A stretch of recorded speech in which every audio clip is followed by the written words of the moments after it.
Hey everybody, this is the first, the last, the Nerdom. I'm Thomas and I'm here with Mike. How's it going? Pretty good. How about you, Kimo Sabe? Not too bad. We've got a fun one for you here. Maybe we're gonna go over one of Takashi Miike's movies, Ichi the Killer. It's it's a little bit more extreme than most of the things we cover on the show. So we thought we would weigh the first half of our show with all of our recommendations and thoughts and stuff before we got into it, so that if you're not really into really intense stuff, you could draw out if you needed to. But yeah, so we'll just jump into our comic book recommendations. As you see on the screen, if you're watching us, if you're listening to us, we're gonna be talking about Moonknight. Moonknight issue 10 came out last week. It was one of my favorites from last week. It's and it I'm recommending it mainly because of the show that's out right now. It's a great companion piece in that uh it's very well written. Jed McKay, the writer of the Moon Knight comic book, is one of the best writers in my opinion so far. That's currently writing in comic books. He doesn't get the praise that a Donny Cates or a Al Ewing or a Jonathan Hickman will get, but McKay is quietly making a name for himself with just writing quality comic books and just putting them out. He also wrote The Death of Doctor Strange. He's also the writer on Black Cat, um, and he did a Mary Jane Watson and Black Cat one off. But yeah, he anything that he writes really um, he does a good job on. He's sort of like he likes. It seems like he likes those street level characters like Moon Knight. That's fighting maybe not the cosmic evil, but more level kind of things. So somebody that has 10 revisions and 10 different origin stories. Yeah, yeah. In this Moon Knight, if you're watching the show, he seems to have a split personality, and he's not familiar with one of his selves. But in this, he's fully in control of himself. He's got he works out of an office building that's a haunted office building that can attack people who are in it for him. But he's got like a little office to help out his neighborhood that he's protecting. So it's a bit quite a bit different than the show, but the Sure. but it's definitely a fun read. Yeah, it looks like it. I love this artwork here. I love that cover. And that tells me that usually when I like a cover like that, it usually draws me in. I don't know about you, but and Yeah, I don't know. definitely. I'm not even going to pretend to know the first thing aside from like picking up side knowledge here and there about these who the best creator is and this guy. That's not me, but Yeah. I'm learning. I'm learning. I am developing a taste for it for sure. So this Yeah, is a strong recommend. yeah, definitely. Cool, cool. Yeah. And my next recommendation is Deadpool Bad Blood. This is a bit fun. It's written and drawn by Rob Liefeld, who is the creator of Deadpool back in the 90s. So he's Nice. they're letting him take a crack at it. This is a limited series. If there's people that hate Rob Liefeld, they hate that he can't draw feet, which is pretty prominent in in this cover. But and to be honest, back in the 90s, I didn't care for Rob Liefeld either. But I've gone back and started reading a bunch of the 90s comic books, and there's definitely a charm to it that I overlooked back in the day. And I definitely had fun with this issue, and I'm gonna pick up the rest of the series as it comes out. It's just a fun read. It's Deadpool being Deadpool with uh, Domino and Cable and a few other characters. This Okay. isn't set in current day. I don't believe. It's just sort of like a side story that he's telling from the past. Right. It's just a pickup story. Yeah, Okay. and it's just a fun read. So if you're a fan of the '90s Deadpool, fan of Rob Liefeld, it's a definite recommend. If you're not a fan of Rob Liefeld, this isn't going to change your opinion. So, but both Moon Knight and this issue of Deadpool both came out last week. They're not like super high sellers in that they sell out. So you still should be able to find it at your local comic book shop if you drop by this week. Yeah, Go ahead. and that kind of touched on a thread that at least from the standpoint of last week when we were talking about your comic lineup, it was a lot of they are inviting a lot of the old authors and artists back to take a crack at, you know, their run at it or whatever. I don't know what the grand scheme of that is, but that's never a bad thing, I don't think. I mean, no. And, I was going to touch on 3 issues that are coming out this week that I haven't read yet. They come out tomorrow on Wednesday, but they're definitely on my radar. Elektra 100.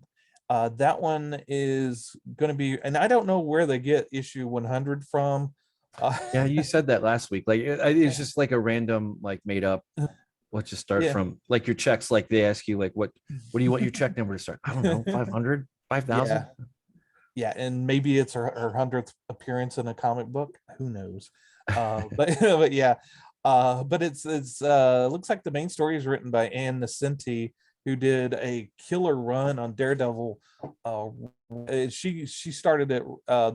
She did her run right after Frank Miller. Frank Miller. This is one of the his run on Daredevil is legendary. People talk about it forever. So no one wanted to follow up Daredevil. So I think that's why Ann Nesenti got a crack at it.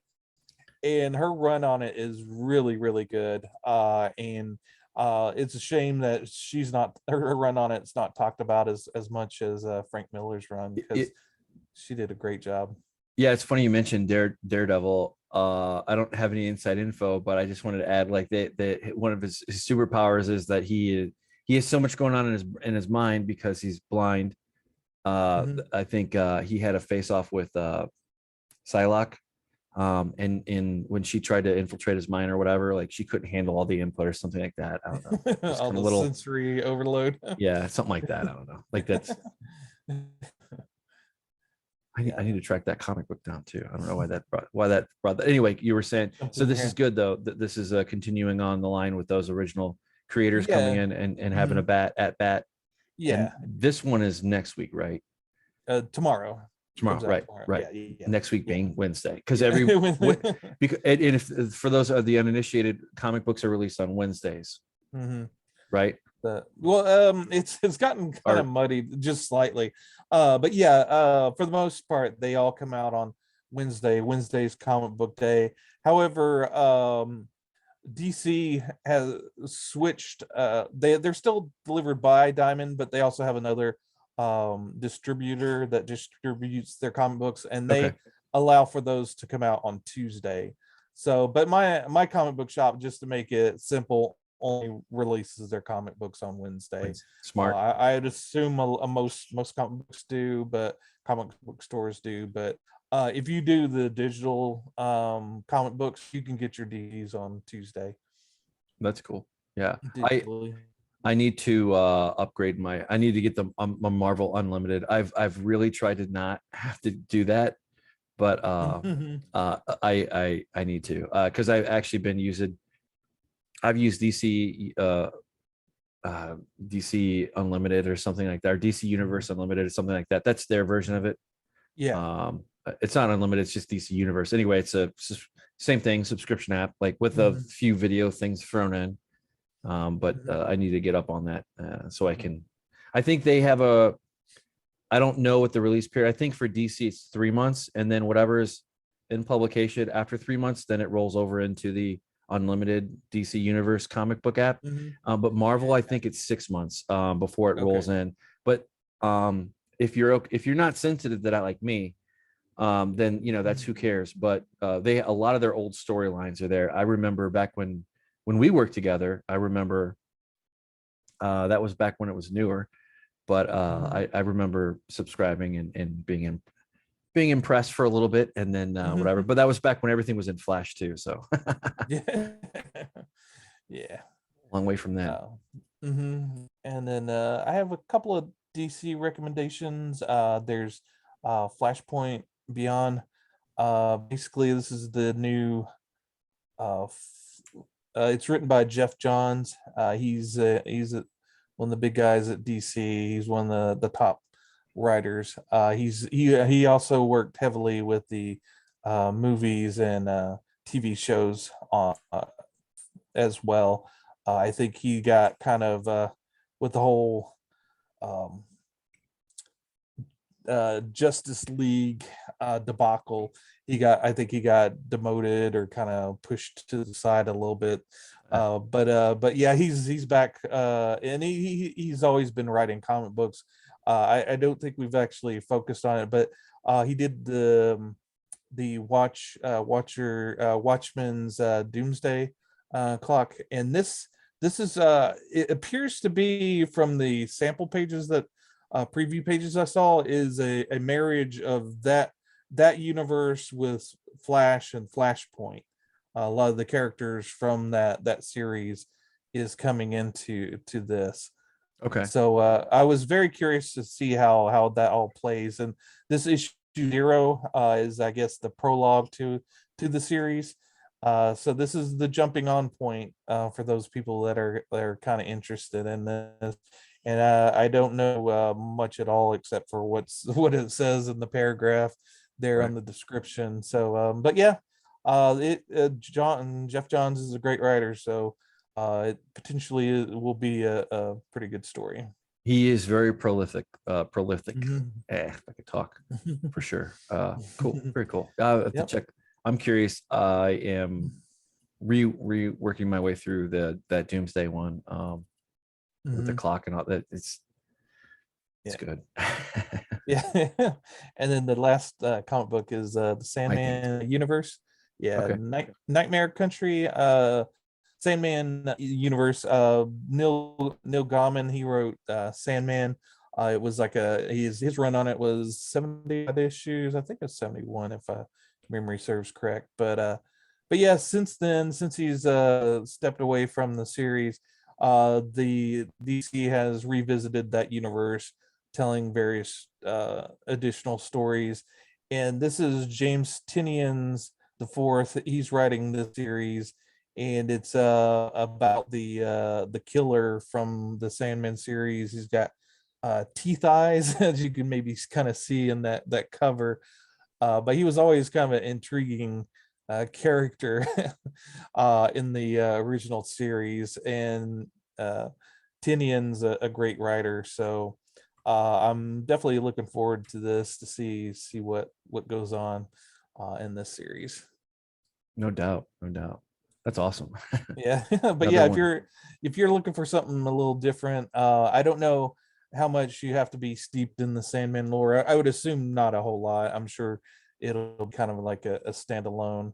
But yeah, if you're looking for something a little different to read, this I'm sure will be that. Absolutely. And were there any other ones that you wanted to make a quick mention of? No, I think that covers it. You had some comics you were going to recommend? I did. One of these were like probably about halfway through this past week, for our production week, our show week, from one end to the other. I fell into kind of just to bookend this, so makes it easier. So you lead off with DC, I'll jump in with DC. But there's this DC Genesis. It caught my eye, and I'm for the first 3 issues.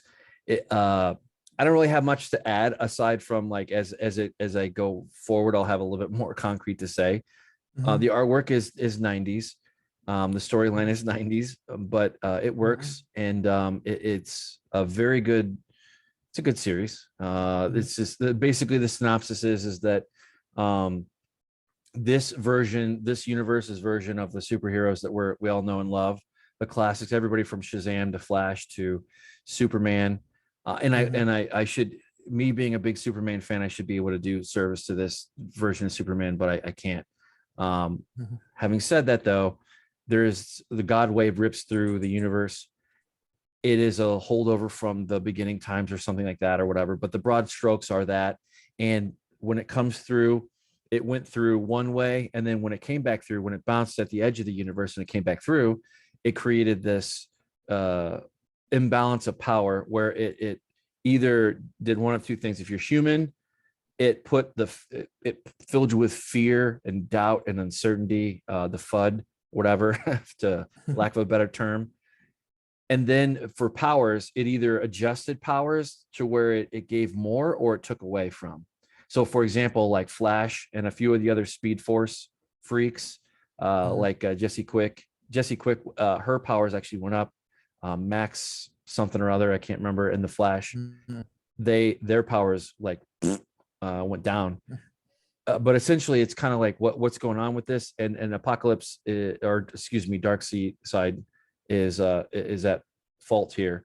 Or they're just now getting to that kind of that brush, but it's a good classic throwback to the 90s. I just kind of wanted a snack, so to speak. And I had never gone into this, but essentially there's also some interplay there with metahumans and DC's take on that.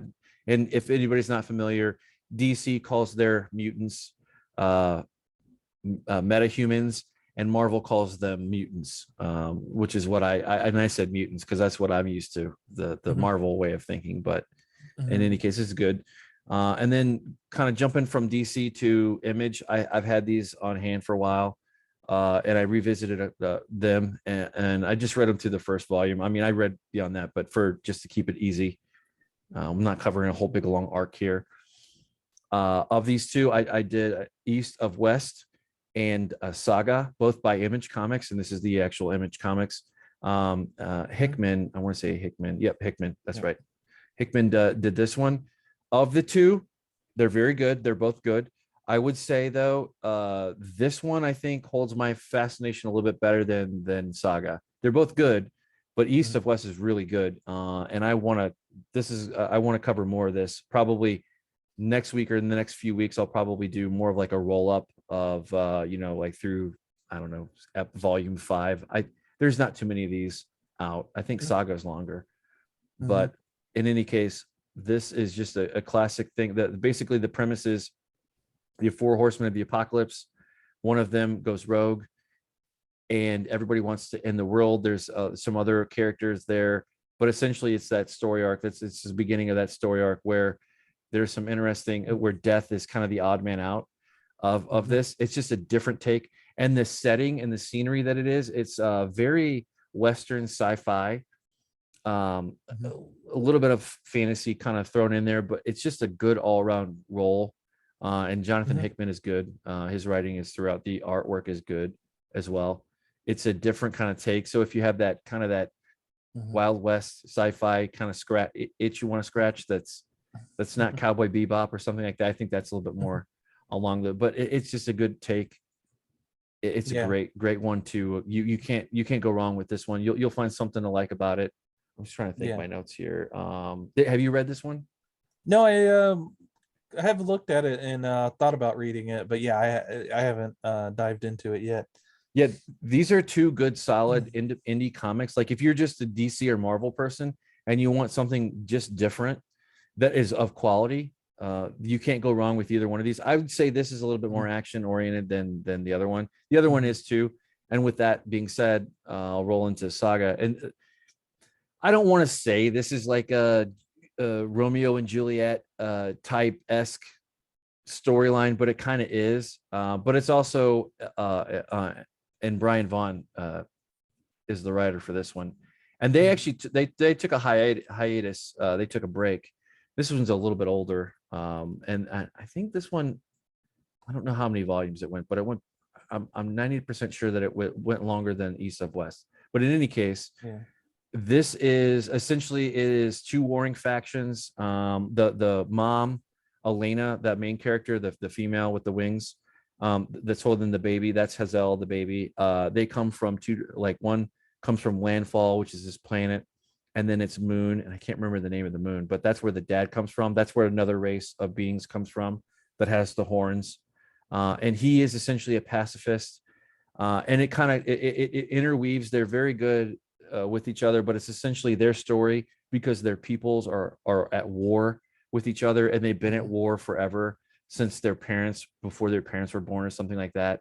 But essentially, it is that this one, to go along with your warning of what we're going to get into here in a little bit.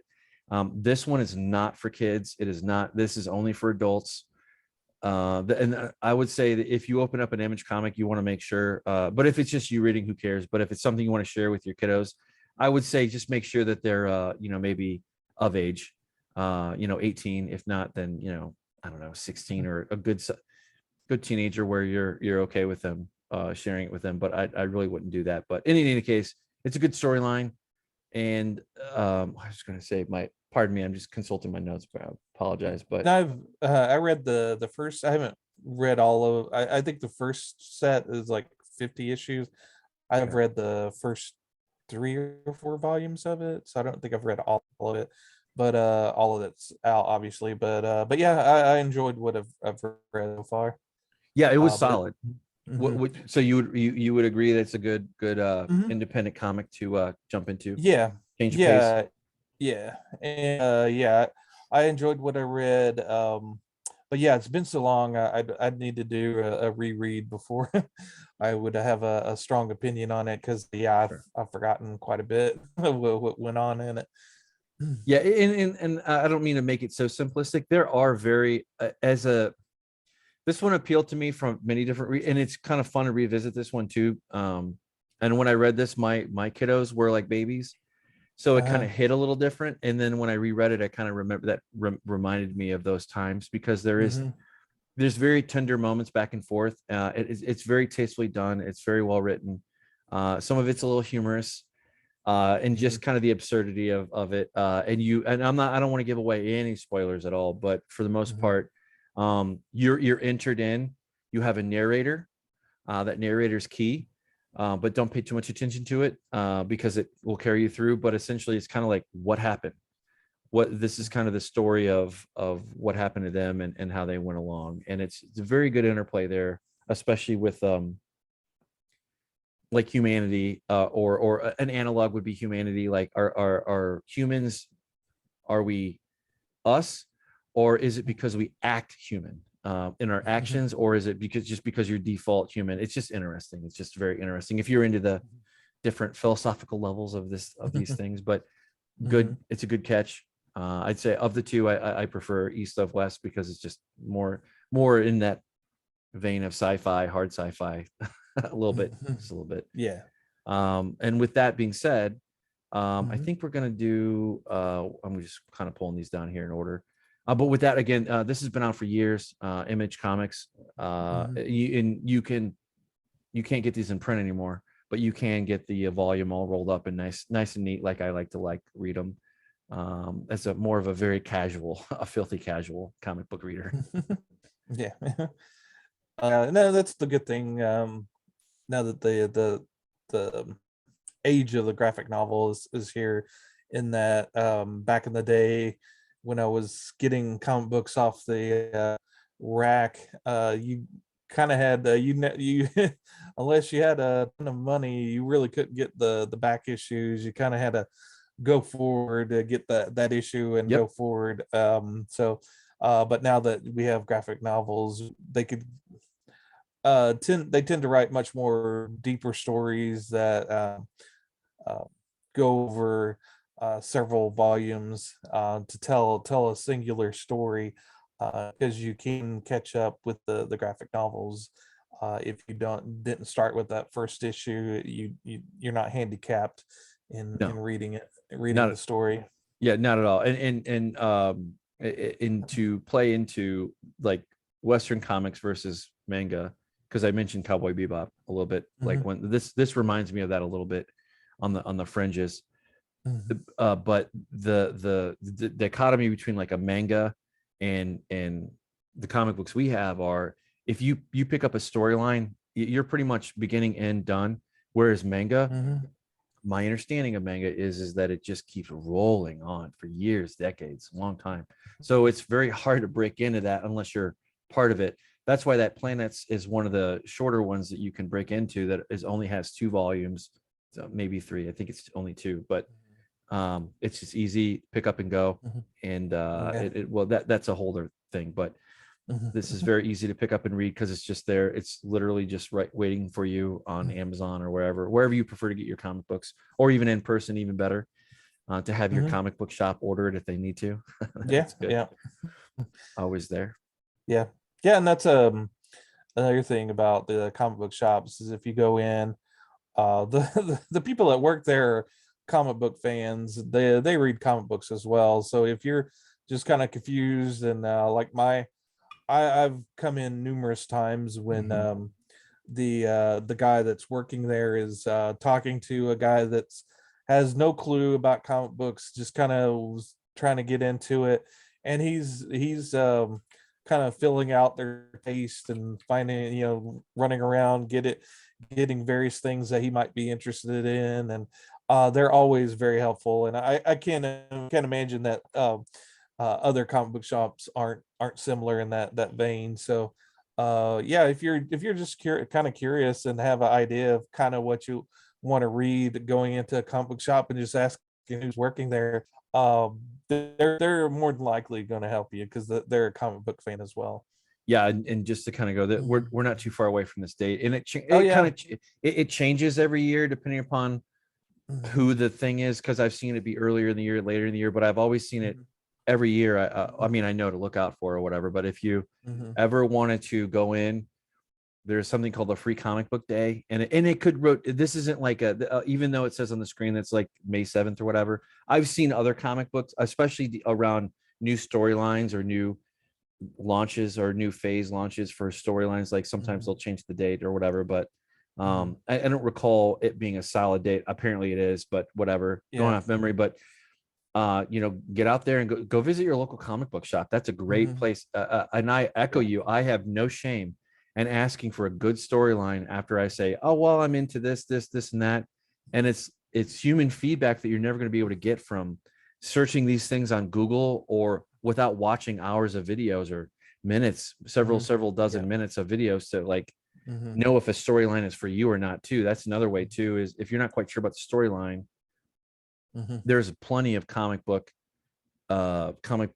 creators or YouTubers out there that will give you a good opinion on what the storyline is, and spoiler free too, so you can actually enjoy the storyline and the artwork and all that. But this is one of the things I like to bring up that I always forget about, but it's a great time to supposedly you can go in and you can get a free comic book, and then hopefully you start a new obsession or new a new hobby. I don't know. New hobby, yeah, exactly.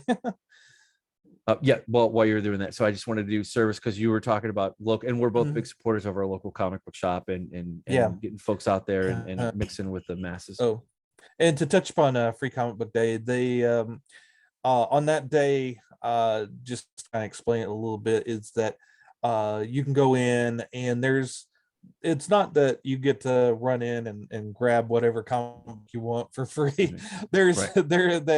Each like Marvel, DC, Image, they each print out special comic books that are special Free Comic Book Day comics for free for you to pick up on that day. Last year I went in and I think there were you could get four of them free, and then I think if you wanted to get additional ones, they were like 25 to 50 cents a piece or something. Oh, nice. Something real cheap. Maybe it was $1.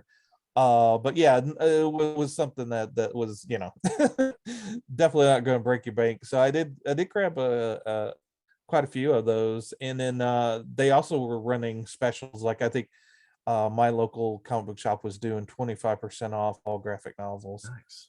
So I grabbed up. That was when I picked up the Department of Truth, Right. Right. the first volume of that. Definitely a good day to go in. It's I think it's always on a Saturday. I think it's going to be definitely May 7th this year. Yeah. But yeah, if you want to call ahead to your local comic book shop to make sure, that's cool as well. Yeah, that's probably why I have a shattered memory of like when the actual date is. If it's on the first Saturday, then the date will shift around. So that would make sense. For that. Anyway, all right, moving on. All right.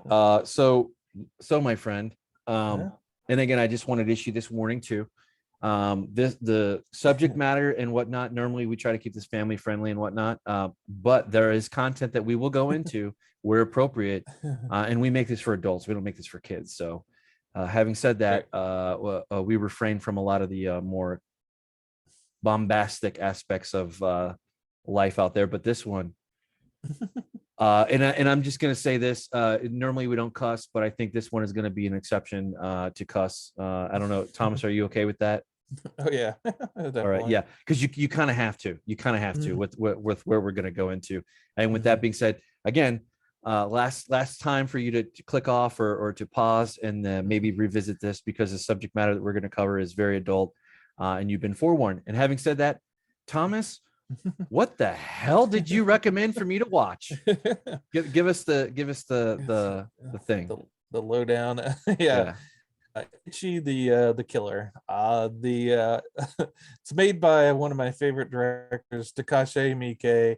He's say that he's all over the place. I think I was hesitant to recommend recommend it to you, and you were like, go ahead, go with what you're feeling. Yeah, like, I wanted. Okay, let's do it. Yeah, and I remember a point blank question I asked you, like, give me the real one. I don't want the watered down one. I want the one that I need to watch and pay. Like, give me the essence of what they're about, for sure. Yeah, and he's a controversial director. He well, he if you look at his IMDb page, if you start scrolling through his movies, you'll keep scrolling and scrolling and scrolling and scrolling. He's done over 100 movies and TV shows. He does 2 or 3, maybe 4 movies a year. He's done everything from children's movies to family movies to Yakuza movies to horror movies, to you name it. Zoo, I think, is his sort of his attempt to do like a David Lynch style movie. It's really out there. Audition is his first big horror movie that got him kind of universal praise. And then I think Which that one was year, Audition, and it's sort of a quiet horror movie. That's Audition. It's sort of a kind of a quiet, creepy, disturbing horror movie. Really recommend if you're into horror. It's not really over the top violent. It's more of a kind of a slow creep, but towards the end, it's pretty intense. But yeah, it's a definite recommend. He's only written the screenplay or contributed to the story of only 4 of his movies.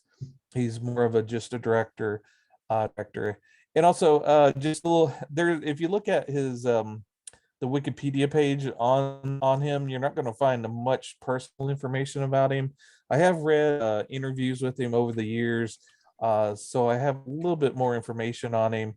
He started off when he was young. He wanted to be he was really into motorcycles, and he wanted to race motorcycles. He really didn't have the talent for it. So sadly, he kind of had to duck out of that. But lucky for us, he decided to get into making movies. I believe he kind of got into the entry level, doing. He kind of worked his way up in the Japanese film studios, doing kind of menial stuff, and worked his way up to being a director. And he seems to be one of those directors that would direct anything. Hmm. He started his career doing direct to video, shot on video Yakuza movies, Mm. and he has a definite flair. He's a very much an auteur. He definitely has a real sense of what to do on the screen. And even though each of his movies are vastly different from each other, there's definitely a talent there. But I don't know if it's sort of that Japanese kind of cultural thing, but whenever they do interviews for him, he kind of gets kind of flummoxed whenever the interviewer calls him, like this genius or auteur or whatever. He just Right. kind of looks at it as I'm just doing a job. I'm just directing a movie. Hmm.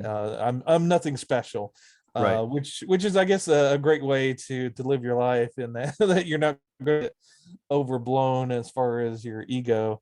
But yeah, he but as you can see in his pictures, he's got a definite kind of a flair for fashion, and he tends to dye his hair blonde and different colors. So Okay. Yeah. Yeah. he's and he's sort of like a director's director. A lot of the directors that are into cult cinema love him. Like the movie Hostel. He makes a cameo in Hostel. No kidding. Huh. Eli Roth's Hostel. Yeah, I saw Hostel in theater, and when I saw, I knew what Takashi Miike looked like, and when he popped up there, I almost wanted to jump out of my seat and cheer, but people That's would probably awesome. thought I was crazy. That's awesome. But Quentin Tarantino is a big fan of him as well. He's Quentin Tarantino does a cameo in one of Takashi Miike's movies, the Suzuki Western Django, I think is the name of it. Probably butchered that, but yeah. Unchained. No, Western Sukiyaki Western Django or Django. Uh, the If you scroll up a little bit, I think it was in 2000. Yeah, you'll want to scroll. Yeah, a little bit further up. Yeah, like I said, he's got plenty of movies. Uh, but yeah, if you do type in Western, I think it'll pop up there. There you go. Cool. And he wrote that one. The Sukiyaki Western Django is it was his Western. Um, Okay. American Western movie. But Quentin Tarantino is the only American in the movie, only So fun. English, only English speaker, but Huh. everybody speaks English in the movie. Now the director doesn't really speak English. None of the actors really spoke English, so they when they were doing their lines, they kind of did it kind of phonetically. So it's English as a foreign language. It's Sure. very tricky trying to figure out what they're saying. And to be honest, when I watched it with subtitles. That's But funny. yeah, What but you yeah, go you ahead. never know where Quentin Tarantino is going to pop up. I had no idea he was Mhm, in this. This is just one more thing for me to add to the list of watch of. You think you've seen everything, and Quentin Tarantino's been in, but mhm. maybe not. But yeah, that one's a definite recommend. But yeah, so he has a wide range of movies. He evidently there's a tradition in Japan to make a family movie for New Year's. Everybody goes out as a family on New Year's to go watch movies. Okay. And there it's supposed to be, I think the it's traditionally supposed to be about a family, and it's got music and whatnot in it. So he did his version of it. And it's I think it's about a family that takes over a hotel in the country, and it gets invaded by zombies. But it's a very very happy kind of family movie with and it's a musical as well. I think Okay. it's called uh, Happiness of the Kakuris or something like that. I forget the how to pronounce that, but yeah, it's like I said, he's a bit out there, and he's like I said, he's done a handful of children's movies as well. They're a little bit bizarre, but you know, Japanese movies are You bizarre to you don't begin with. say. You don't say Yeah. that bizarre is like where you maybe start to touch on with this Hmm. particular gentleman's Hmm. talent. He does it Yeah. very well. He used it Yeah. very effectively as a stick to beat you over the head, but also as like a subtle little prod too. Hmm. Very interesting. Hmm. I would Hmm. be curious to consume more of his movies and develop more of a Hmm. well-rounded opinion of him Hmm. because Yeah. he's got talent. Yeah, I don't know the exact number of movies I've seen of his, but it's probably over 50. And so I've got like most of them on DVD. Unfortunately, a lot of them are in storage unit. I would love to be able to kind of rifle through all of them, but I've been they were originally I think all got on DVD, so I've been slowly upgrading when they come out on Blu-ray. But he's also done some historical period pieces like 13 Assassins is and Harry Carey, I think or a couple of I think he did those kind of back to back, and they're just really kind of historical dramas that are really good.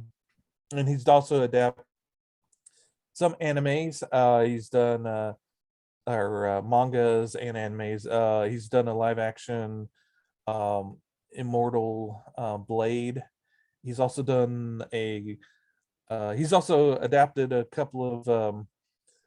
Yeah, it's that 13 Assassins, but he's also done a some video games. He did the movie version of Yakuza, and I think it's called Way of the Yakuza.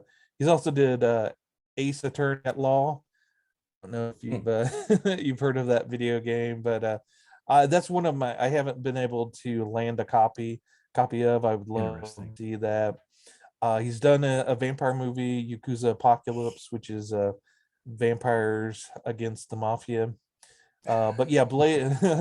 But yeah, Blade of the Immortal is the anime that he's did a live action of, and it's really good as well. Very And cool. that's one of his more recent movies. But speaking of manga and anime, the the movie of the hour is Ichi the Killer, and it's based Yes. off a manga. I don't know Yes, it was. if you knew that, but yeah, it came out shortly after Audition. Audition kind of made him universally globally everybody knew his name at that point. And then Ichi the Killer came out and beat everybody over the head. Yeah, this one had so many damn layers, and we won't do justice to even a couple of them, but well, Hmm. you probably will, I won't, but there's this constant sense of I don't know how to put it, but I better find the words quick. But aside from it's there's a weird sense of you watching it Hmm. and the characters watching other characters in the movie, a little bit meta. Hmm. It starts to enter that the psychosphere, the creep factor. Hmm. When you realize that you're watching them, it's a commentary on the whole thing. Hmm.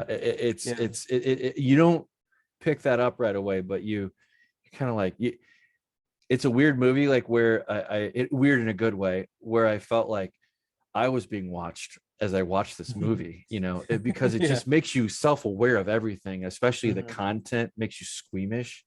It Hmm. makes you like revolt, and it's so Yeah, it's ultra violent. It's got a lot of gore, violence, and it's one of those movies that you go, do I like this? I I don't like know if this. yeah I don't know if I uh, should I be liking this. I got the feeling I've only got this feeling like a handful of times in life thus far, but it was just kind of like it's good and you don't know if you like it or you love it or like where you're on the positive end of it, but you're not quite Mhm, sure how to feel about it or how to mhm, digest it or any, and even now I still don't quite know it's very much in line with how I felt with a Phoenix did a movie called You Were Never Really Here. And it's more of it's not as brutal anywhere near. It's kindergarten compared to this, but it still leaves you with this feeling of like, what did I just watch? Like, how do I feel? I don't know how to feel about it. Like, I'm not quite sure. That one left me a little bit more nebulous than this one did, but this one, going into it blind, it kind of doesn't matter what the plot is.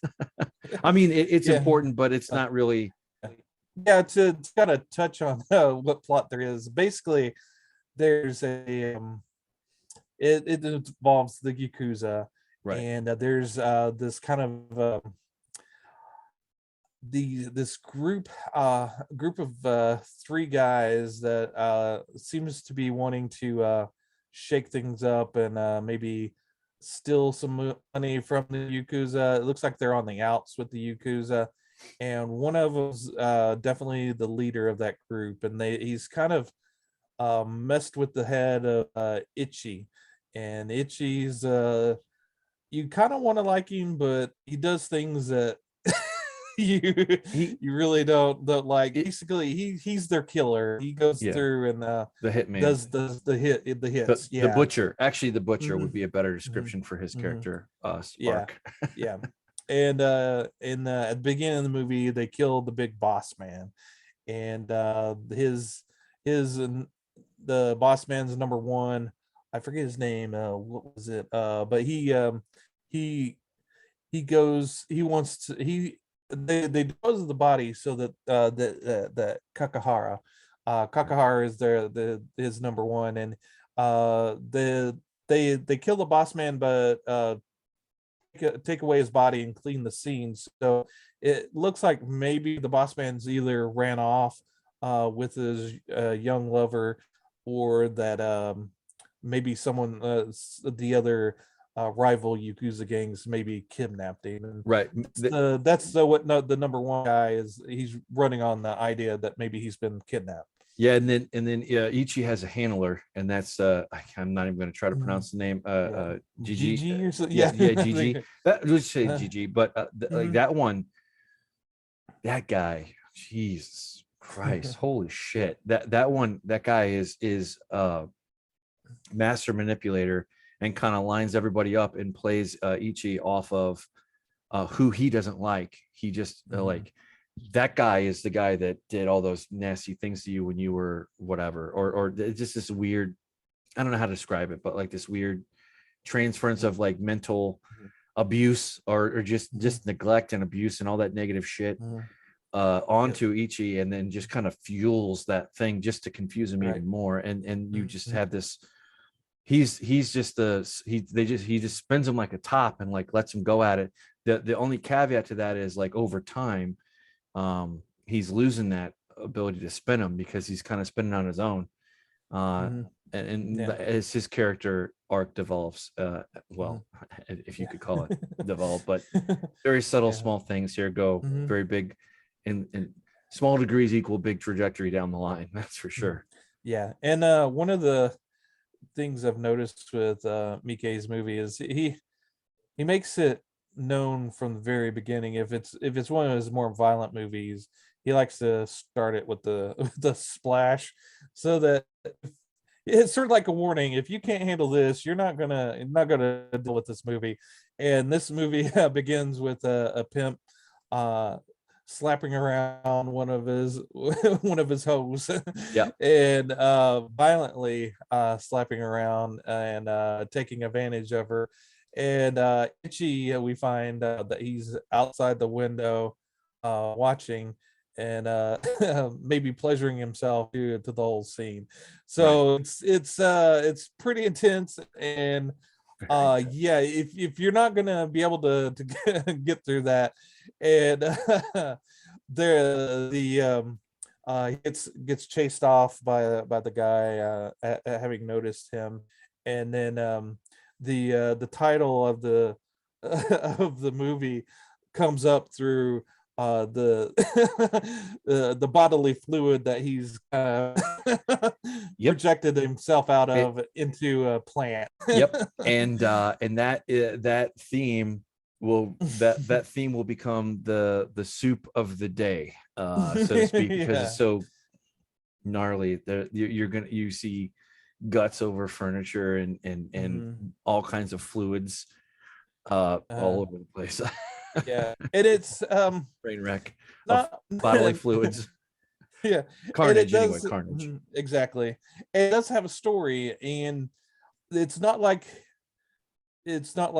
scene after scene of violence to where you're getting desensitized to it. You're actually engaged with these characters and you're trying to figure out what's going on and what's motivating these various characters, so that when that violence returns to it, it's like, oh my gosh, okay, yeah, this is the movie that I'm watching.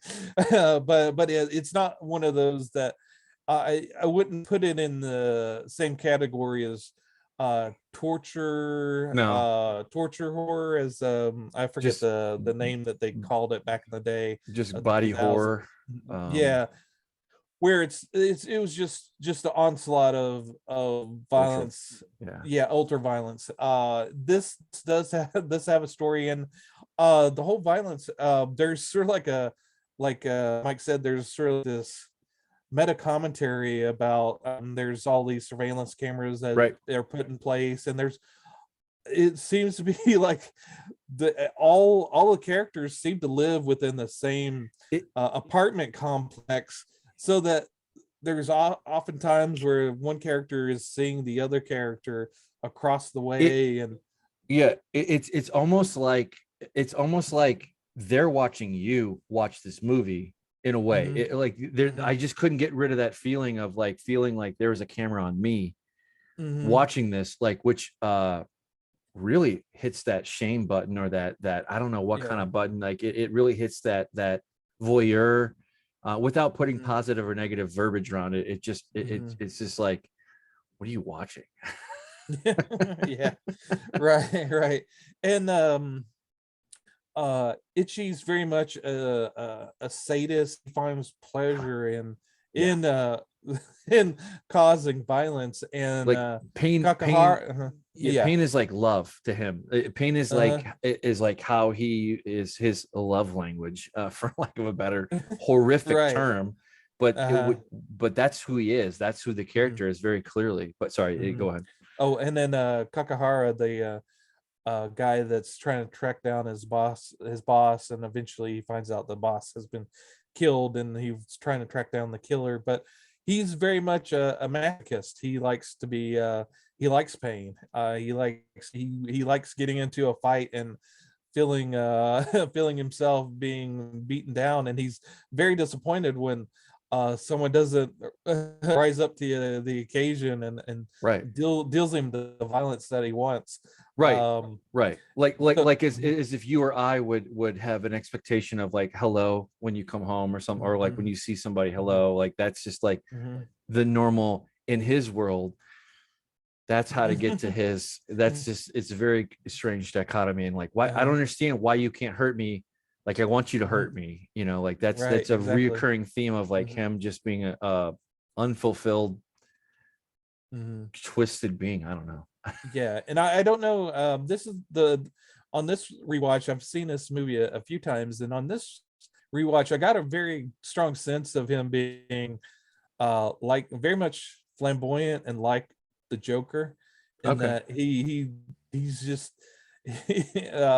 outside of him just wanting violence done to him, he's also very chaotic. He's all about doing the unexpected, and just the whole structure of the Yakuza seems very limiting to him, and the fact that he could just flip out and cause all the other Yakuza guys to go, oh my god, what is this guy doing?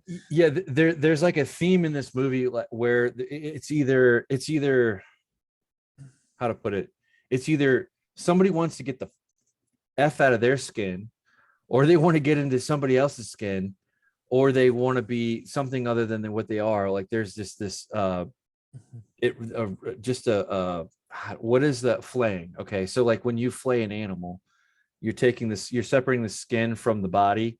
It's like there's this reoccurring flaying that goes on, like literally and figuratively, of these characters, of like where they're at, who they are, and what they're doing, and why they're doing it, as essential to their core.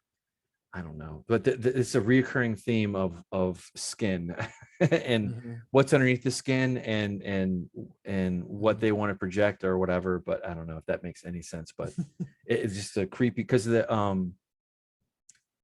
oh, I wanted to. Sorry, I'm trying to find the characters. Sorry, I'm just looking here.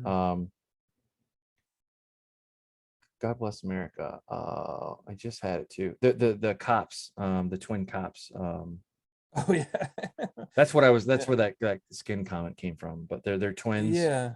Yeah. I don't know who They they. I come can't remember in. their character's name at Yeah. all. But they're They're kind of, they're not really that big of a deal. But yeah, they're corrupt cops, detectives that at one point Kakahara enlists to track down the killer. And even here, though it's Jaro, titled he's one. even though it's titled Ichi the Killer, the main character to me seems to be Kakahara. He kind of I could agree seems with to that. be the focal point. There's also you as you watch it, you kind of try to find out who the good guy in all of this is, and There you are try none. to there is none. There's a former cop that goes that joins at the start of the movie. He's with the Yakuza, but he's a former cop that lost his gun on duty and got shamed, and he ended up joining up. And he at one point he seems to be maybe the moral center in that he just wants to get revenge on his boss, Right. but but that kind of falls apart as well. If only. But yeah, yeah. And there is a kid in it, and I guess if we're going to go with innocence, maybe he's the only innocent in the whole thing, so to speak, in quotes.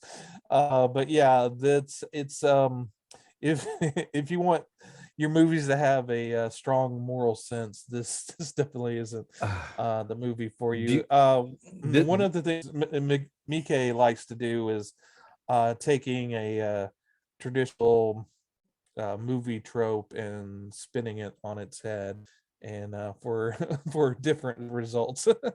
very much so. It is David. I would say David Lynch, and there are analogs, kind of, not really, but like where just David Lynch is just in a different space and making Yeah. movies. Mhm. Equally, that is true for this. If this is, then this is the only film that I believe I've ever seen from him, and I didn't get. I just wanted the real raw take. That he knows what he's doing, and he does it in a way that keeps you interested and entertained, and or not even entertained, just watch it. I mean, Yeah. if you can Yeah. watch it, like it's not for the faint of heart. Yeah. Yeah. And Mhm. I can't help but think that if this were made today, I don't even think it could get made today. Maybe as a foreign film, maybe, probably, but Oh yeah. it's Yeah, people. you're not gonna see the American version of this movie. No, people aren't. There's not going to be any company ever that will ever redo this unless it was like a Mhm. Quentin Tarantino or his son, or his, if he made a school of artwork or film work, and he was a, he had students, but not even then. Yeah. It would be, I don't, Natural Born Killers. It kind of it's not, that's not even close. Never mind. But But it definitely has that eerie, kind of the same eerie vibe that you get with lunch films. You mhm. get with this a little, you get with this in spades for sure. But it's like when a character smiles, normally as a normal human being, you would see the smile. Oh, they're looking at a flower, or they're looking at something that just transpired. That none of that applies here. A Yeah. smile can mean many. It means completely different thing than you think, and not even in a Yeah. spoiler like way, in my opinion. Oh, and I'm kind of curious because yeah, Kakahari, he's usually on the cover of the DVD or whatnot. You can see on our screen. He's got the cuts in his mouth. Um, he's got little I guess rings or whatever to kind of hold the the slits together at the corners of his mouth. But and he's got scars on his forehead. I'm kind of curious if Nolan kind of used that for his Joker in the Dark Knight. You know how he's got the cut mouth, Yeah, and I I wonder if that's why I was kind of had I the Joker vibes while watching it. I don't honestly, and I don't know anything about this. This is just me, Mhm. freewheeling here, but I don't think he would have picked up. Maybe what you say is true, because the director of all people would see that and maybe make a Mhm. suggestion to Heath Ledger. But to be honest with you, I mean, I could make the same argument for Heath Ledger, like finding this out and kind of drawing Yeah, inspiration there. I have no idea yeah, if that's true or not, but yeah, I would be curious. I bet you're more correct than I am, that yeah, Nolan was aware of that or introduced that, or copied yeah. that, because the good ones, Mhm. when they Yeah. steal or they copy, they do it in a way that is Inspired.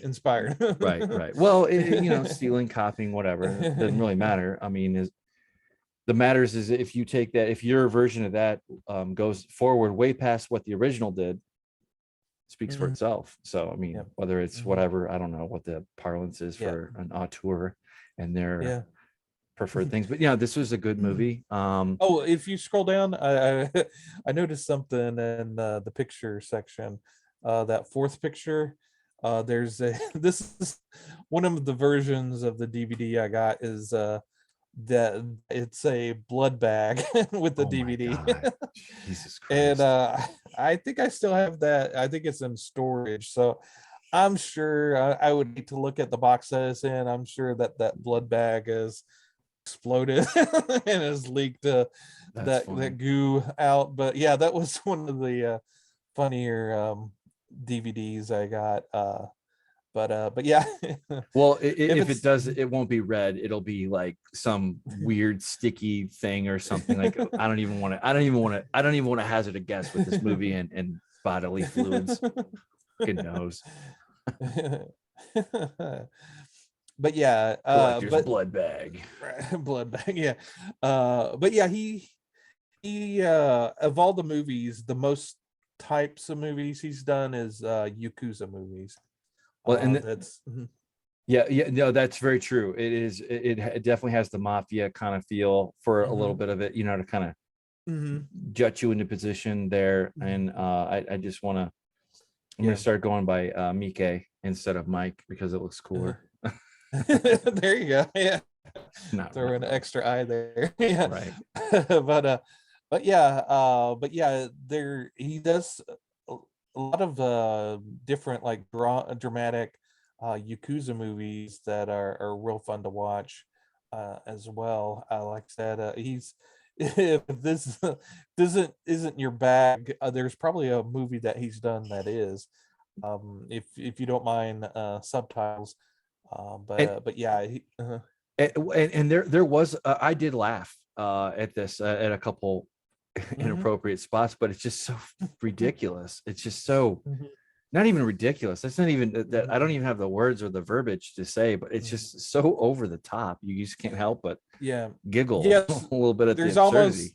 almost there's almost I was going to say comic book, but since it's Japanese, I should probably say manga. There's sort of this manga over the top, over more than bigger than life kind of action to it. The vibe, a feeling.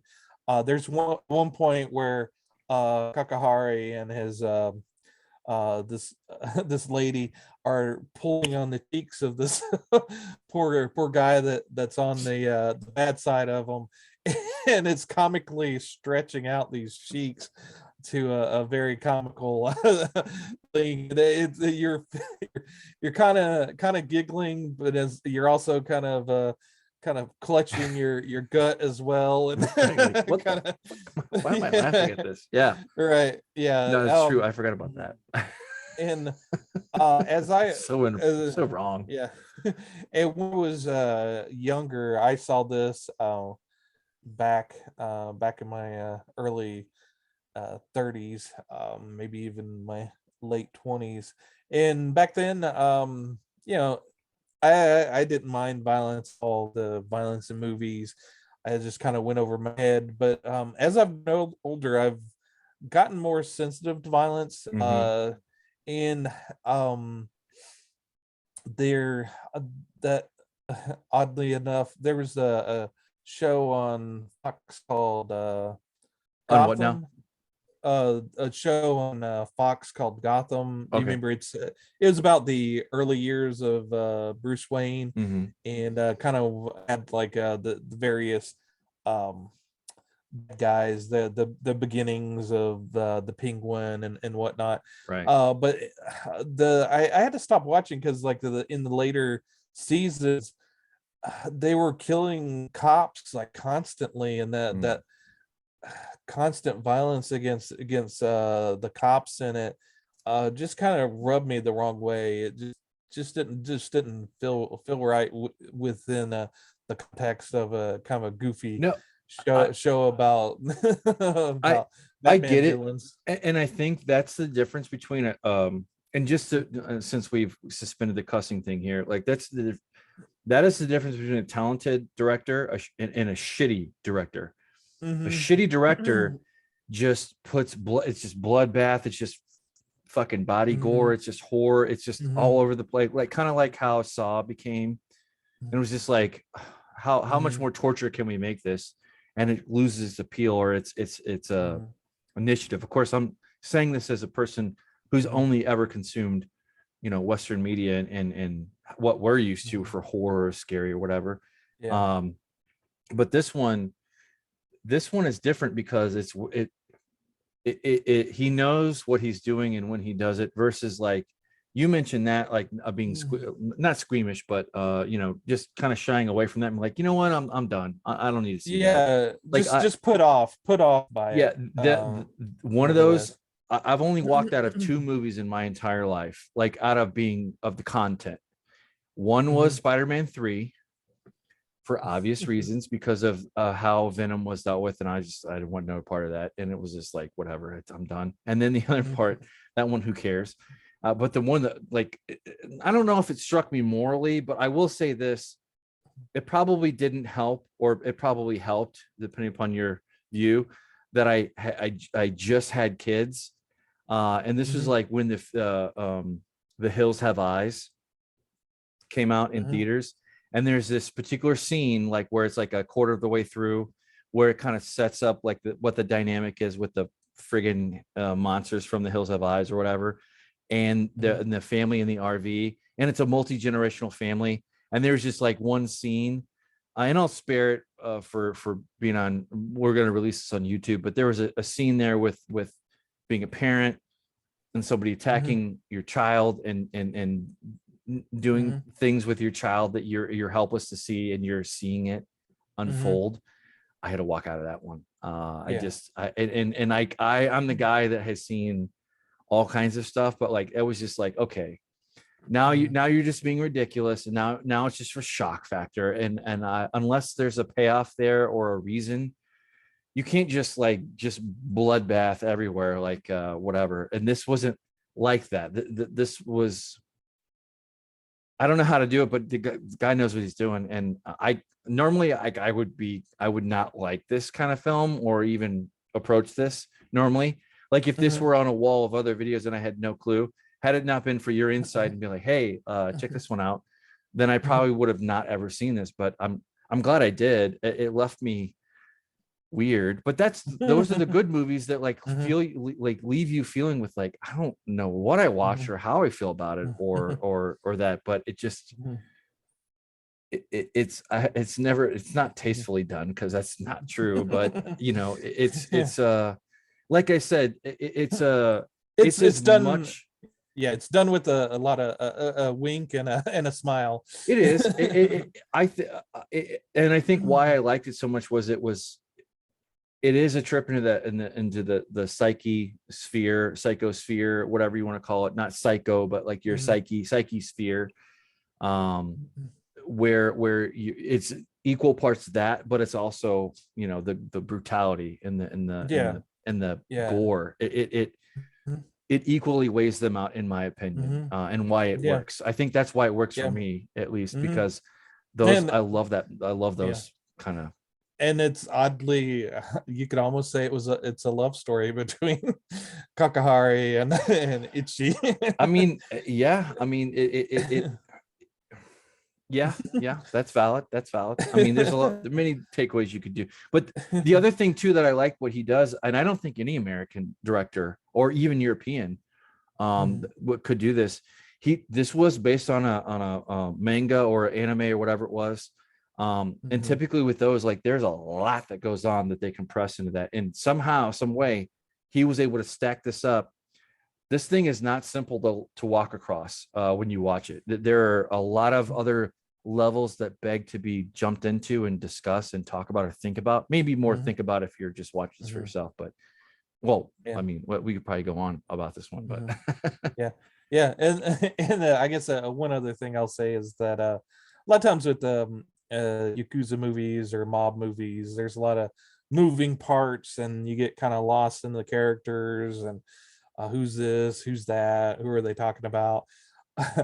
He does such a good job of making every character distinctive, even like the very minor characters.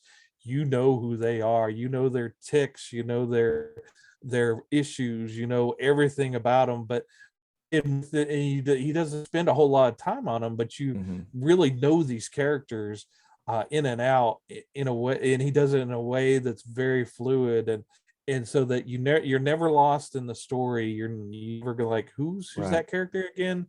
One of the minor Yakuza boss guys, he's he's one of my favorite characters. He's kind of has a speech impediment and a walking issue.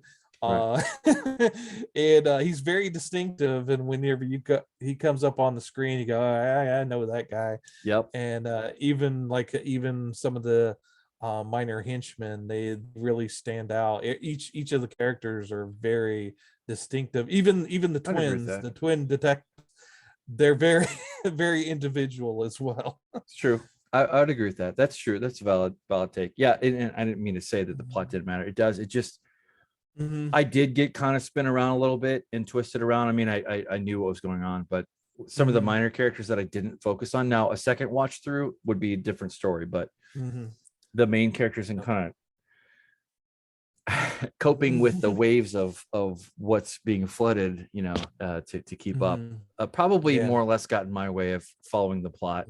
But if you were a little bit more, if you're not as shocked as I am, then you probably would grab onto the plot. It took me a little bit more to kind of hop on the bandwagon and know what's going on. Plus, honestly speaking, and I'm just going to call it my weakness, when you watch a movie with subtitles, sometimes it takes you a little bit longer to kind of come along, especially when you're focusing on the visuals and then you're also kind of catching up, trying to read as well. Yeah, right. And and I guess I kind of hazed you into Takashi Miike. This is his violent movie, so anything you watch after this will be like a piece of cake for you. For me, the bottom line is, like, did the story work? Yeah, it did. Did it keep you entertained? Did it suck you in? And that's kind of the whole point of a good movie, is for you to suspend disbelief and be like, just be shocked and horror, and not to the point of turning it off or whatever, but like that's another aspect. But this never got to that point, because it was like, well, one, everything works for it, for sure. It is a unique ride you will not soon forget. I'll leave it at that. Yeah, and this isn't like your typical thing, a typical movie you're going to find on Netflix or Hulu. I know it's currently being shown on Shudder, so if you guys out there have Shudder, you could watch it on that streaming service. But yeah, it's a definite recommend for me. If you have a strong stomach and you like things that are a little bit different, if you're into entrenched in Marvel and just like Marvel, this is for you, obviously.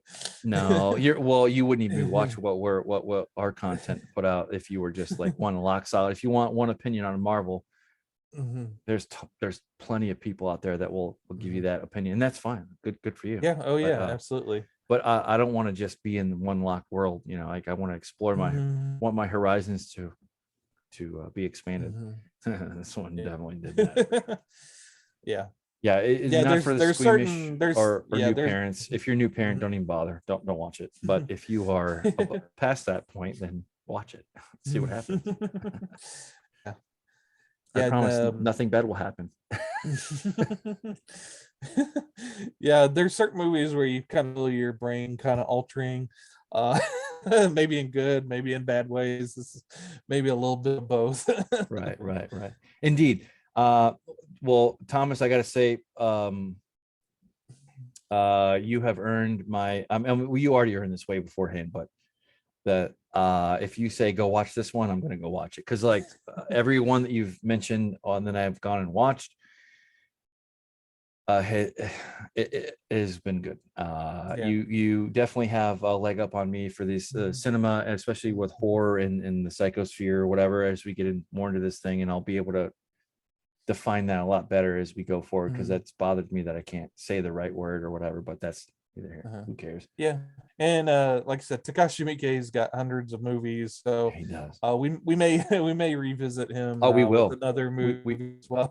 we will have to just to kind of take like, this is one end of the spectrum, what's another thing, and that tells everything you need to know if a director is really good or if they're just okay. Anybody can pump out an okay hit, like Michael Bay. Is Michael Bay still doing movies? Maybe, but has anybody calling him? No. Or Roland Emmerich? Yeah, not really. I mean, actually, they have two new movies out. Michael Bay came out with that ambulance movie that I think came out last week, right? Which I don't know how well that's done, but I don't either.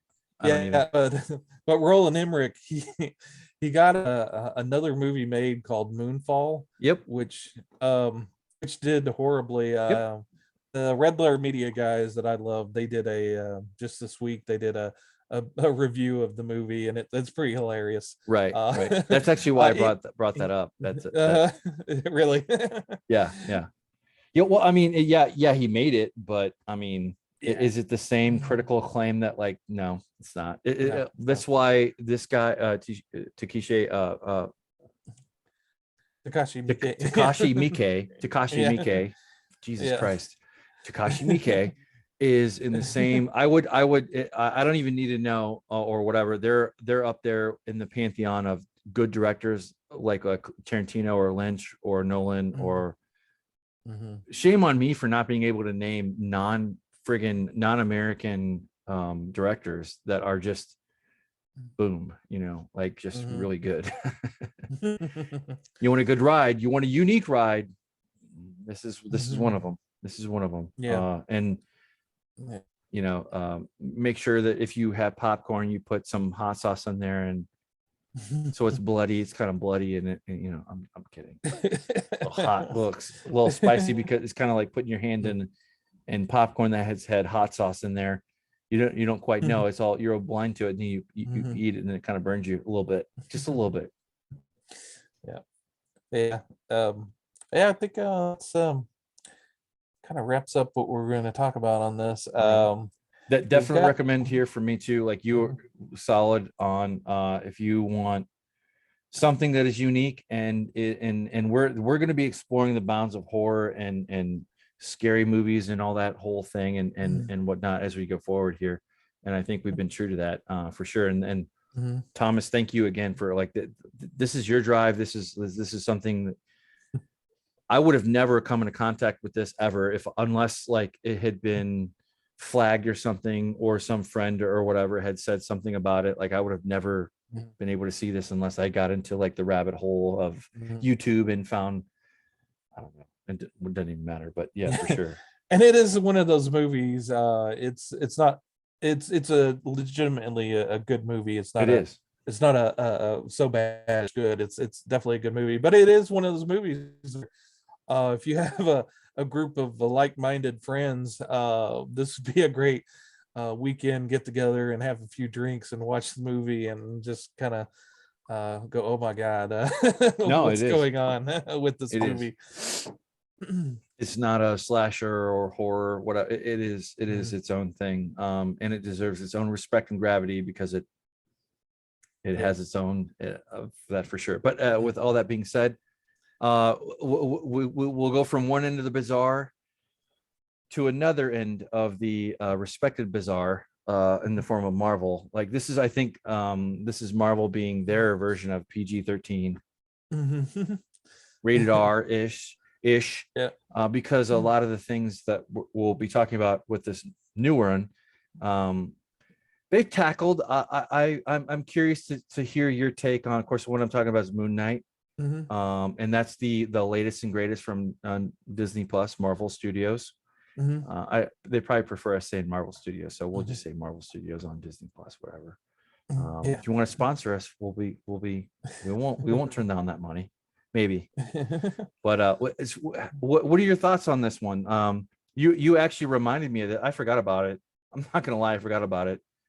And then we started watching it. What's your opinion on this? Well, you touched upon I think the first episode last week. Yeah, we mentioned it. Yeah. It's good. It's a bit different from the comic book. There's the character is much more supernatural in the comic book. He's not like Daredevil in that he's sort of like a street level fighter that doesn't have. He's there at points with the phases of the moon. He seems to be more powerful at times, but he's Okay. not like supernatural. He did uh in the comic books, and I don't know if this will be a spoiler for the show or not, so maybe I shouldn't say anything, but if you've watched the first two episodes, have you seen the first two episodes? I'm caught up.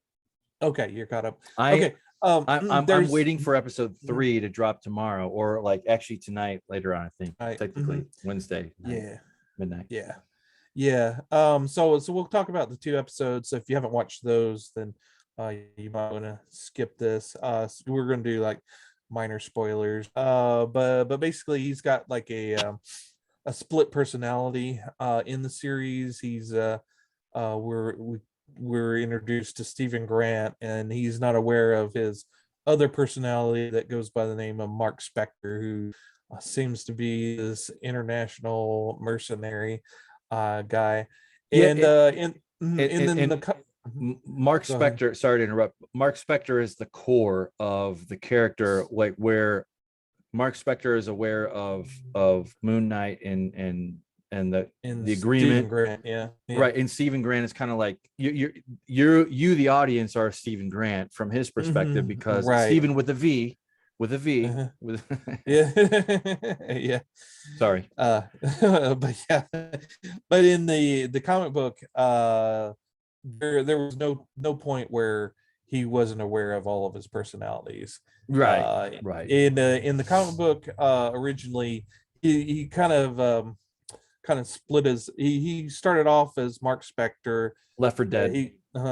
He became in contact with Khonshu, the uh Khonshu, the god, the moon god, Right. and the moon god, Mark Spector either dies or gets close to death, and Right. Khonshu raises him back up alive, and he gains enough money to create this persona of Stephen Grant, who's like this billionaire Bruce Wayne like persona, and so that's his kind of outward facing persona, and he also creates this other persona called Jake Loxley, Mhm. which I don't know if this character will get introduced in the show, but he's sort of like this taxi driver guy that goes around on the streets and gets information that obviously Stephen Grant as millionaire wouldn't be able to get.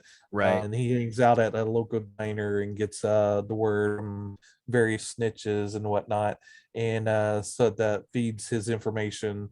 So when he goes in as Moon Knight, he uses that information to but so this whole persona, and later in the series, the comic book series, he starts getting this sort of like personality to sort of who am I exactly? Am I Moon Knight? Am I Stephen Grant? Am I? Right. So there is that element of kind of crazy, kind of multiple personality kind of issues, but I could see where the TV series uses it in a more dramatic way. Obviously, it makes it more entertaining and more watchable to do it in the way that they're doing it in the show. Yeah, I think that if they had done anything else differently, if they had a different actor, if they had a different anything, this would not work at all. Mm-hmm. So kudos to them again, threading the needle. Marvel Studios, Disney is very, very, very good at threading the needle. When I'll say this, when Disney stuff, Marvel stuff is good, it's okay. You know, it doesn't suck per se. Like it might, maybe that okay is like right on the border of it sucks. But when it goes right, and when they do it right, when they execute that storyline, like you said, week after week, we keep coming back because the storyline is just good. It's well Mm-hmm. delivered, it's well done. And if you're there, I'm there. That thing, this is one that has me hopeful for the future, for them honoring the storylines to be good, to not get weighed down on one side or the other, regardless of whatever's going on in the world today. This is Mm-hmm. just good. It's just good. Yeah, It's not and friggin' great. It's not the best, whatever. Probably the best, well, probably the only live adaptation ever of Moon Knight ever. But well, that doesn't really count. But still, when they do it right, they do it right. and I like that he's not tied to like Tony Stark or Right. Spider-Man so he's you could tell a complete story without worrying about the cinematic universe. So they're much more free in telling a story. I believe that with this 6 episode series, uh, that would tell a complete story where a lot of the previous shows like Falcon and the Winter Soldier, they kind of couldn't really do anything couldn't do anything real dramatic, so that Right. the people that just watch the movies won't be confused Right. when something weird happens. So that sort of began and ended the same way, so that it was like, why did I watch this, whereas this show, I have hopes that they'll actually tell a story that It, actually matters. it's fulfilling. And I would say this, I would say I am so far disconnected from Marvel Studios, Disney phase, whatever the hell it is. I used to be deep in the cut for that, as the kids say. But I would say that this kind of reminds me of, I think that this is Disney's way, or Marvel's way of putting a little bit more, I'm not going to say R on it, but I will say more PG-13, really leaning heavy into PG-13 that is like really heavy and hard. I think there's been a few firsts with, I don't really care to mention that, other than in passing. But to me, this kind of feels like, this feels to me as close as you can get to a reboot, and I say that loosely, of a new phase of Marvel going in a new direction, meaning that it's never a simple watch through with it, with this stuff, with Marvel stuff anyway. Star Wars is a different thing. That's its own Disney ecosystem, but Marvel, to me, this kind of felt like a Iron Man 1 a little bit, with Oscar Isaac being such a solid actor, and bringing his ability. It kind of feels like it's a new way of doing the same thing that they've done for like the last 15 years, 20 years, whatever you want to call it, whether you want to call what's his name, good grief, the original Hulk with Jennifer, you know what I'm talking about? Yeah, Ed Norton. No, not the one before that. The one before that. It was Eric Bana. Eric Bana. Eric Bana's Hulk. You want to technically get a few years before Iron Man 1, whatever. But this feels like I'm trying to satisfy that technical nerds out there, like when the Disney Marvel, kind of phase kind of shifted gears, like where it made money. But anyway, I'm getting too far from my point. My point is that this really feels like an Iron Man 1 of a more darker path. Maybe, and when I say dark, it is not. Whenever I say dark, there's a spectrum here, right? So there's The Boys, there's Invincible, there's that true, there's Frank Miller, there's the Watchmen kind of dark comic book takes on it. I think this is them trying to do that, but also keep it in the line of like a main thread, like where adults can watch it. Like, does that make any sense at all?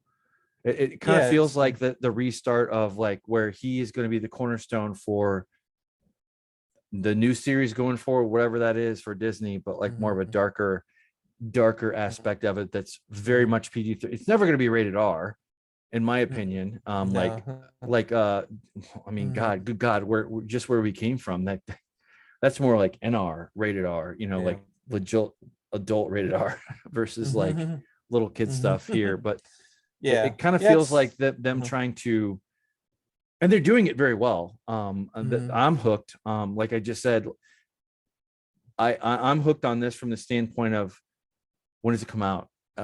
Every Wednesday at midnight. So Tuesday night at this is going to be in my rotation for like, I think there's only 6 episodes, but anyway, sorry, I'm getting too long-winded. No worries. But yeah, it's kind of probably like, and they've recently pulled over all their Netflix Marvel shows over to Disney Plus, and I put it in that spectrum of Daredevil and Iron Fist and Luke Cage and all of those. Sort of that. It's not like you said, it's not hard R where there's sex and violence, but it's dark enough to where it's kind of has edge, and if for Disney young kid watched it, might get a little scared, or it might not be something that you'd want them to watch on their own. I would say this is not for them, for that age group, and kind of in line with that family family, what's good to watch, what's not. Like let's put it this way, if your kids are in middle school, you'll probably be fine. But is it anywhere near, does it even get close to touching on the same territory of like what we just covered? Hell no. No. It's still Disney. I guess that's a way to put it, is that I couldn't really put it into words, is Disney PG-13 or Disney rated R is really PG-13 in the thing. Yeah, and I like how used to Disney would premiere their stuff on Friday, whereas they've gotten into premiering it on Wednesday, which is comic book day. That makes complete sense. All the nerds come in to get their comic books. They're going to talk about the newest episode of the Disney show. They're going to talk about Moonknight, and sure enough, when I go in on Wednesday to get my comic book, there's always some guy at the counter talking to the guys working there about the newest episode. So yeah, and that kind of touches on a point that I think that is going to become more broadly, nobody talks about this at large when it comes to Disney or Marvel or whatever. And we've kind of been walking a fine line to not crap on stuff before it comes out, like to not be that like that. But the Disney people, whether you like them or not, they know this game inside and out, and they know how to play this game, where they know how to thread in just enough of the true fans to be legitimate and not suck. And when what they make sucks, it sucks. And I don't mean like it's horrible and you should never watch it. You can still watch what I would consider what sucks on the Disney side of the aisle, but you would still be entertained. Probably you'd still probably like it, or you come away with a mixed bag. Nothing outright sucks. I would say now as they make 21 plus films out there, but they, credit where due, they know how to play the marketing game. They know how to make the story work. They know how to hook folks in. They have a formula.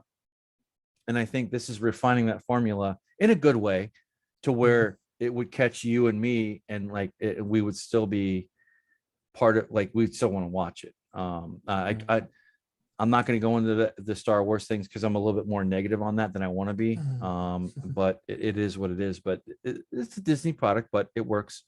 It's got me hooked. So I guess I'm a sucker. So going from there, but yeah, it does feel like the cornerstone of something more. And I'm confused and I'm wide open. I thought this was just going to be a limited series and that's it. That's the kind of the impression that I got, but I'm getting mixed signals and this is the whole point of, like, again, this goes back to the marketing folks, and this goes back to, they know what they're doing because we're talking about it. Not only are we talking about it, but we're talking about where it fits in with the bigger scheme of, like, we want more. That's the whole bait and hook of Disney and Marvel and all this stuff, is like, maybe the last iteration wasn't too great, but you still want to, there's still a hook for you to stick around. I lost that hook for Star Wars, of just being honest, like, and I won't get into it, but this is the kind of stuff that will pull me back in to stick around, to keep the credit card on file, to keep renewing my Disney thing. And I talked to you offline, like, where I was like, oh, I'm not, whatever. Well, that lasted about 1 weekend with the kiddos because they wanted to see XYZ. And of course I'm going to go, renew it. It's pennies on the dollar for the entertainment you get. But in any case, sorry, a little long-winded there, but yeah, I think we could touch base on a weekly thing with the show until it wraps up, and maybe do a big episode at the end of it. I do. I get the feeling that this is, I'm gonna and probably enjoy this more than I did Daredevil on the small screen, because this is like their serious small screen. And I'm not discounting there's been Loki is probably the best one out of all of them. Of the new ones, I would say. And then probably next one is, in my opinion, would be What If. And honestly, I would put What If above Loki, but that's just because I haven't gone back and like sat through Loki. Like, I'm not ready for that yet. Just because I've been burnt out on the Marvel stuff. Like, I just don't. Just don't have any desire to. Not saying that's, and the audience should treat it as they want, but in any case, I'm getting too long-winded. It's that's good. I agree. We will cover this weekly, and this would be fun to kind of, like, after this wraps up, this would be fun to kind of have a wrap up of, like, maybe the top 2 of the Netflix version of this, and then this one, like, after they get a couple of these small screen ones out, and to compare them head to head and see, like, which we like more. That might be interesting. Maybe, I don't know. But having said that, to go from that to the next one, we have some interesting. I'm very curious because I've never come across this YouTube video, and of course, as a crappy segue, you can find everything on YouTube. Your opinion on Disney or Marvel or whatever. But having said that, what's up with this guy? Like, what's going on with this? Mega Strange is an offshoot of Mega 64. Mega 64, they do little funny skits about video games and various things, and they're a group of really funny guys. They do a podcast weekly, and they decided to during the pandemic to do a pandemic podcast as well, an extra podcast, since they weren't going to be able to do their little skit videos. They were going to do content with a pandemic podcast, and towards the end, they kind of realized, well, there's not really a pandemic anymore. What should we do with this extra podcast? And a couple of the Mega 64 guys goes, well, they were kind of interested in cryptids and ghosts and various weird and spooky things. So they decided they would do a podcast, choose a pandemic podcast into Mega Strange, where they go over various weird stuff. It's uh, uh Eric, So no, not Eric. Go ahead. What was it? so when you get to the Blair Witch part of the internet, this wouldn't be the Blair Witch part. This would be the rock not too far away that you would look underneath and see like why I care, or why I should care about this, or why it's weird or Well, strange. well, they do like really deep dives. Like they did one on a Bigfoot, and one of the guys really dives in on he digs up like um digs deep into the internet, and he also finds books and rare books to look Okay. at for this information. And the other guy, Johnny, he kind of does the he's more of the humor part of it. Okay. But yeah, they do you you really learn quite a bit from each of their podcasts. I really enjoy it. If you're really kind of they do take they're funny guys, but they do take the subject matter serious in what They they do. dig up on it. And their most recent episode would be interest to our longtime listeners and viewers. They do an episode on the back rooms. Mm. They do a deep dive on the back rooms. They also watch that very same uh, video, that short film that we Covered. promoted a few weeks back. But yeah, they do a real big deep dive. And from one of the guys said that that back rooms is they probably only covered 20% of what all Fraction. goes on, just a fraction of what all is involved in the back rooms. Okay. So but yeah, and there's some of the podcasts that we watch, you they have a continuing thread. But if you kind of go through each episode sort of self-contained. So if just kind of did back on St. Patrick's Day, they did a one on leprechauns. So if you're kind of interested in leprechauns, you can watch that. But you can just kind of go through and find what you're kind of interested in. And they also do they do the podcast, and during the middle of the week they also do a mailbox. They have a phone number that you could call, and if you have a ghost story, that's a real life ghost story that's happened, or a weird happening, they'll do a you could do um you can call into them, and they can actually, I think if you go to one of the videos, the phone numbers on that. And also they also say at the end of their video as well. But yeah, if you have a story you want to tell them, they're always asking for it. Yeah, there's the number right there. Oh. Just missed it. Well, anyway, while you all right, I'll let that 619-736-9464. We'll put that in Uh, the description. Should you want to call them about mhm, strange or supernatural or whatever occurrences that you feel are real, or you mhm, saw as you saw it, to them, and mhm. they can maybe pick it up and talk about it. Maybe we can be talking about it more. Cool. How'd you find this? How do you find these guys?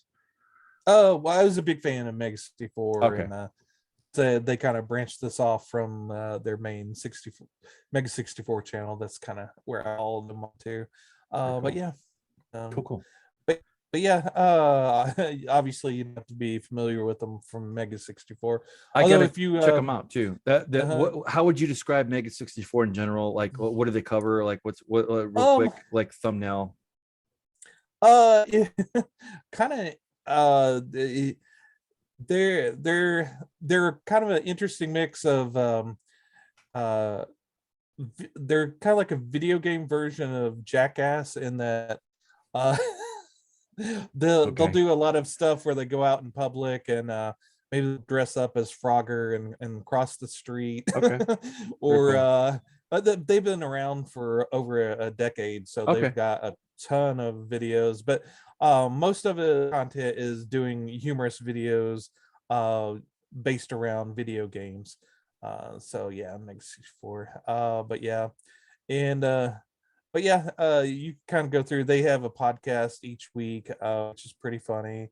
Okay. But yeah, they every once in a while they also have they also just recently did a sort of a short film that's tied to. They started off actually they started there's they're all that they started off on if you remember public access TV, Mhm. where people could independent people could put stuff on television on a channel, the public access channel. They Wayne's actually did World. a Wayne's mhm, World. yeah, exactly. They had a half hour show that they showed on public access for a while, and then they transitioned over into uh, YouTube and online. But yeah, Well, the mhm, and that would directly relate to my general advice for anything on YouTube. If you are a YouTube connoisseur, you get your entertainment from them. Anytime you can find a sub-million subscriber count channel, no matter how old they are, that's when they're really, really good. Like that's when they're hitting their peak up. And I'm not saying that if you get over 1 million subs, you suck or anything, because there's plenty of mhm, those too. But mhm. for sure, like this is the early thing to catch on before it blows up. It's already blown up to do a decade in, and that is a labor of love, and we should all Mhm, honor that, support that for sure. Like mhm, otherwise, we won't have good entertainment. So this is YouTube and fueling that fuel. So thank you. mhm. uh, yeah, you kind of scroll through their little skits and stuff, or like between 5 and 15 minutes long. So but yeah, they're really funny guys. I really enjoy them. But yeah, if you're just kind of into their creepy stuff, Mega Strange definitely a fun podcast to check out Yeah. if you're looking for a podcast. Well, And I think you mhm, there was always undercurrent of it for this kind of thing, but there's the In Search of with Leonard Nimoy. mhm, I never watched. I was never old enough to watch that live, but mhm, I definitely saw it on A&E, and that this mhm. covered all that stuff, and it was just interesting to Yeah, watch. You know.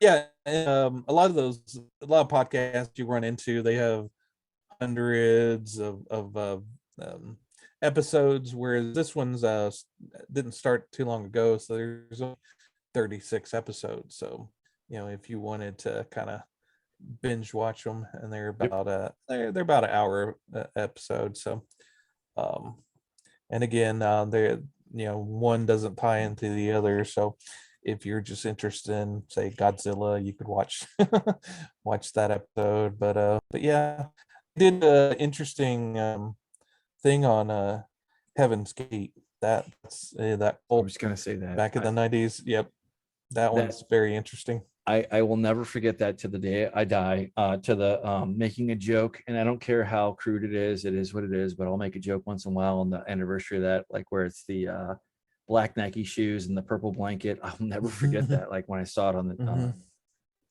it's bizarre. Oh, Bizarre. a little teaser for that episode. Did you know that that the Heaven Skate website is still Yep, active? I did. And Yep. that if you write to the website, the email, you'll get a response. That's Someone crazy. does I maintain it. I did know that. I didn't know that to this day, but I knew that within like maybe 3 years ago. Like I had heard that you Mhm, can still go to the geospace, whatever. It mhm. looks old school, like when you go to Yep. it, and it's got the Mhm.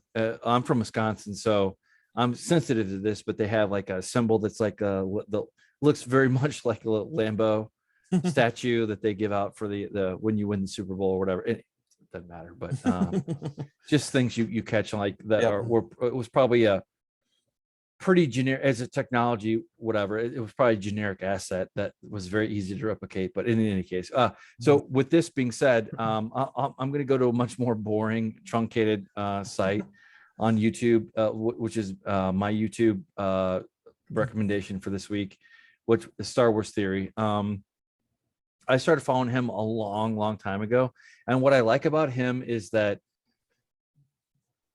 I don't watch every video that comes out, but when there are major story arcs or things that I want to catch up on, or like why I should care about this, more often than not, he is where I go to see, should I even care about this or whatever. And of course, the thing I do like about him is that he keeps that.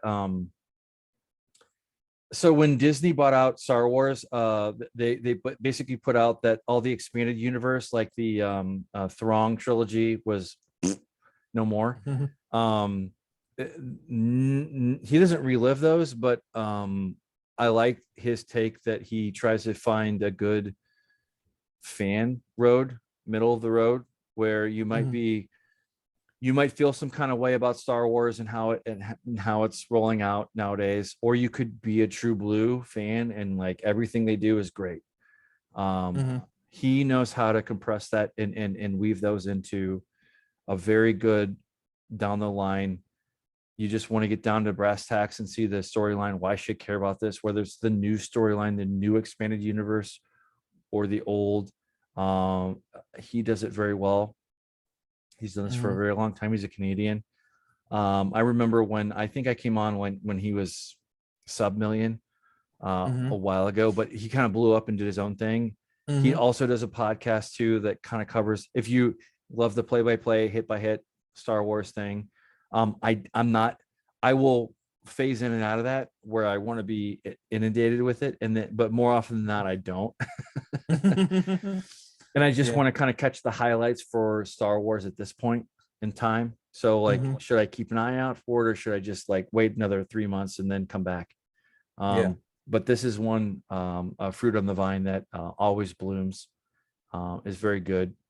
And he did some fan work where it was just a labor of love. I mean, this man is in and out a Star Wars dedicated fan. For many reasons. He has a good backstory, if you want to even go that far, where he's bald for a reason. I would implore people to explore that aspect. But in any case, true blue fan, great content. When he does a podcast, I'll listen once in a while, not all the time. I can only take so much heavy coverage of like one thing. Where I rotate out and I go find something else that is more interest to me. But for the most part, that's true with him. There's certain channels where I don't watch every single episode. It's sort of like I'll forget them for a few months and then I'll go back. It's like, oh, there's all this content that I could kind of sift through and see what I'd like to watch from them. But I haven't seen any of his stuff. I'll definitely check it out. I would just say like anything related to earlier in the Star Wars arc, either modern or whatever, watch that first. I have no clue where he's heading on the modern new stuff. I'm unplugged from the Star Wars first for a little bit. That's on purpose because like I can only have so much interest in it before I want to go on, and unless there's a comic book for me to read or some other storyline for me to follow, I like to keep a healthy distance from these things, because if you have too much of one thing, you burn out. Unfortunately, that's very true. As a Gen Xer, well, I'm on the line of Gen X and whatever millennials. Burn out. Like I can only watch like 20 friggin' episodes in a row or stories in a row, and it's like, okay, got it. I like Star Wars, but I don't like it that much. And with that being said, this wraps up this week. I think we went a little long, but I think it's justified because we're playing to our strengths, or we're trying to play to our strengths here. And please like, comment, subscribe if you like it. If you don't, let us know how we could be doing it better. Wide open to opinion. And if you have your favorite Takashi Miike movie, go ahead and recommend that. Please. And please. yeah, any comments you want to leave, comic book recommendations, thoughts on the channel, always accepted and welcome. Please. Yeah. What we're doing good. We're doing bad. We suck. You want to hear more? What do you like? What do you don't like? Anything, please. We're all ears. And with that, thanks again for another week. We'll see. All right. Have a good one. All right. See you guys. I'll be right back. All right.